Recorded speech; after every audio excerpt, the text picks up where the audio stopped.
La primera parte que vamos a desarrollar hoy es la historia de la traducción, especialmente la parte de la traducción e interpretación durante el descubrimiento y la conquista, ¿sí? Siguiendo como siempre a nuestro autor Child. Que have to be placed here. El impacto de los traductores y de los intérpretes durante el Renacimiento no se limitó a la literatura, no se limitó a la traducción de la Biblia. Esta también fue una época del descubrimiento, fue una época en donde el comercio, el intercambio funcionaban activamente. Era la época en que Europa incursionaba más allá de sus bordes históricos con una energía inigualable, con un entusiasmo y una curiosidad en el mundo entero. El contacto con un rango desconcertante de nuevas civilizaciones y de nuevas lenguas en el Nuevo Mundo, África y el lejano oeste, impuso una plástica demanda de traductores, ¿sí? Y también de intérpretes que se necesitaba que estuvieran disponibles para los comerciantes, para los misioneros, para los exploradores, para los conquistadores, y llevaba un dinamismo del Renacimiento a las costas, ¿sí? Por ejemplo, en el caso de Colón, que incluyó en su tripulación, recuerdan que el descubrimiento de América se dio en 1492, en la Niña, en la Pinta y la Santa María, Colón incluyó personas que hablaban árabe, debido a que él pensaba que los comerciantes árabes ya habían llegado al destino que él buscaba. Y cuando aspiraba a llegar al archipiélago de las Molucas. Allí ya él estaba pensando en la necesidad de intérpretes. Él creyó que el árabe sería la lengua a través de la cual podría comunicarse con los habitantes de esas tierras a donde él iba a llegar. Sabemos que el nombre de uno de los intérpretes que Colón tuvo era Luis de Torres, y era típico encontrar a personas cubriendo los dos extremos lingüísticos entre lenguas. Por ejemplo, la lengua del hebreo, del árabe y del latín. Y también las lenguas que estaban naciendo, las lenguas vernáculas de la península ibérica.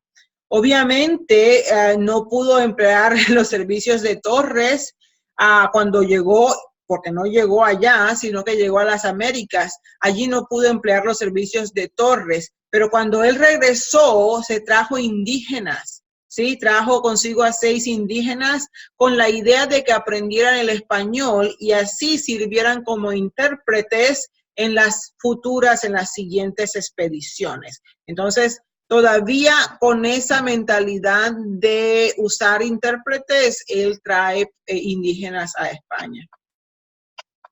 Por otro lado, Magallanes también llegó consigo a intérpretes y se tomó el trabajo de comprar esclavos en las distintas partes a donde llegaba para que le sirvieran ayudándolo en la comunicación.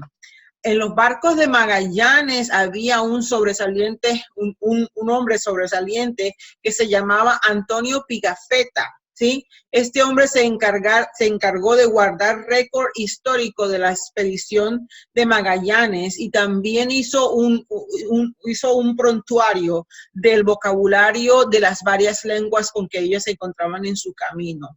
Estas lenguas incluían el tupi guaraní, en Sudamérica, y el trabajo de este hombre sirvió como base para el trabajo lingüístico que hicieron más tarde los jesuitas entre los guaraníes de los siglos más tardes. Pigafetta también se encargó de recoger en 2 las formas de vida exóticas que se hallaban en el Nuevo Mundo. Las primeras referencias a los pingüinos en el sur de Sudamérica se le atribuyen a él y se les agradecen a él. Por otra parte, los monarcas católicos, el rey Fernando y la reina Isabel, ellos estaban al tanto de la importancia de los idiomas y de la importancia de la traducción. El año 1492 no fue solamente el año de Colón, o el año de la salida de los moros de del bastión de Granada, también fue el año en que en la Universidad de Salamanca, Elio Antonio de Nebrija publica la gramática básica de la lengua castellana, que influyó mucho en el establecimiento y fortalecimiento de la lengua castellana como la lengua dominante, que le dio mucho prestigio a la España que se estaba creciendo, que se estaba formando y que dio finalmente el resultado del Estado de España. Mientras que esa lengua establecía su dominio sobre la península, la gramática de la lengua castellana que escribió Nebrija era la que llevaban los conquistadores, la que llevaban los misioneros y los educadores al Nuevo Mundo como el modelo para traducir las lenguas indígenas al español. Así era como el obispo Ávila le presentaba la gramática de Nebrija a la reina Isabel. En 1492 él le decía que la lengua es en ese tiempo el instrumento perfecto del imperio. Esas conexiones tan cercanas entre la lengua castellana, la religión católico-romana y la conquista española pueden verse en el proceso conocido como el requerimiento, que era una demanda, una exigencia que los reyes le imponían a los conquistadores. El rey y sus consejeros le exigían a los conquistadores hacer este requerimiento.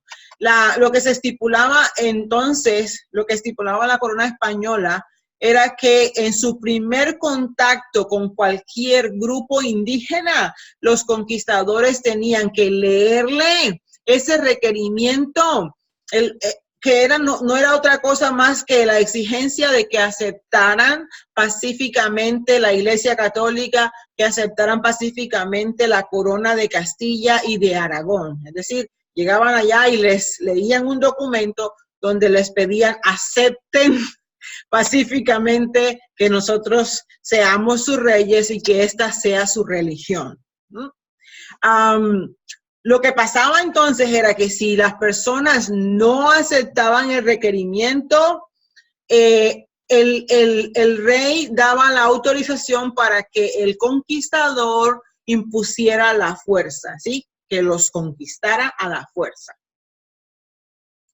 El problema obvio de esta situación era que los indígenas no hablaban español. Entonces, allí vio la corona española la necesidad de tener disponibles intérpretes que estuvieran presentes durante el requerimiento. Y estos intérpretes le iban a traducir a los indígenas a su propia lengua. Con el propósito de obtener y de conseguir a dichos y para buscar los intérpretes, los primeros conquistadores usaron varios métodos. Durante los primeros siglos, es decir, los primeros conquistadores, lo que hacían, en ejemplo, en el Imperio Azteca, era capturar indígenas y luego los llevaban a España, los educaban, los tenían allá, y ellos se transformaban en los puentes lingüísticos entre el castellano de los conquistadores y las lenguas nativas de los indígenas. Otra manera para tener intérpretes era cuando algún barco naufragaba, los sobrevivientes se iban para el Nuevo Mundo y se quedaban allí varios años. Entonces lo que hacían los conquistadores era utilizar a esos náufragos sobrevivientes que habían aprendido las lenguas indígenas como intérpretes. El más famoso de estos náufragos que sobrevivieron se llamaba Jerónimo de Aguilar, y él estuvo con los mayas, mayas de Campeche, durante 8 años, ¿sí? En lo que hoy es la península de Yucatán en México. Y después de esos 8 años, Hernán Cortés los rescató. Este hombre más tarde en la historia de Hernán Cortés juega un papel muy importante junto con la Malinche, de la cual vamos a conocer, vamos a aprender más tarde, ¿sí? Sin embargo, este señor Jerónimo, no, el idioma que él hablaba, el maya que aprendió él, no era el de los aztecas, el imperio más grande de América Central. La civilización maya había declinado sustancialmente para la época de la conquista, a pesar de que su lengua todavía se hablaba en el día y se habla todavía, todavía hoy es conocida. Hoy esa lengua es conocida en lo que hoy se llama Guatemala y en las áreas aledañas de México. Ese imperio azteca estaba concentrado en la ciudad de Tenochtitlán, ¿sí? Que hoy es la Ciudad de México, y los aztecas hablaban el náhuatl. De hecho, la expansión de ese idioma fue clave, fue importante, ya que unía al imperio azteca. Ese imperio azteca estaba formado de un grupo de tribus que estaban bajo el control de los mixtecas en Tenochtitlán. Los aztecas, de igual manera, los caciques aztecas, los directivos, las cabezas de los aztecas, al igual, de la misma manera que los reyes católicos también entendían y se percataron de que el idioma, que la lengua es el perfecto instrumento del imperio. A pesar de que cada tribu sometida al imperio, ellos podían seguir hablando su propia lengua, ¿sí? A pesar de que podían hablar su propia lengua, los aztecas insistían en que aprendieran a hablar el náhuatl, ¿sí? Porque esa era la lengua del imperio. Ellos también entrenaban a sus propios lingüistas y también entrenaban a miembros de las tribus que habían conquistado para que fueran escribas de náhuatl. Si alguien quería obtener una posición de importancia en actividades políticas, en actividades militares o comerciales dentro del imperio azteca, bueno, era necesario hablar este idioma. Es decir, que el idioma también jugó un papel importante. Y al haber intercambio de lenguas, podemos observar claramente que la necesidad de los intérpretes y de los traductores era de relevancia. Y hasta aquí acabamos con la parte de la historia durante la época de la conquista y la época del descubrimiento, o al revés, el descubrimiento y la conquista.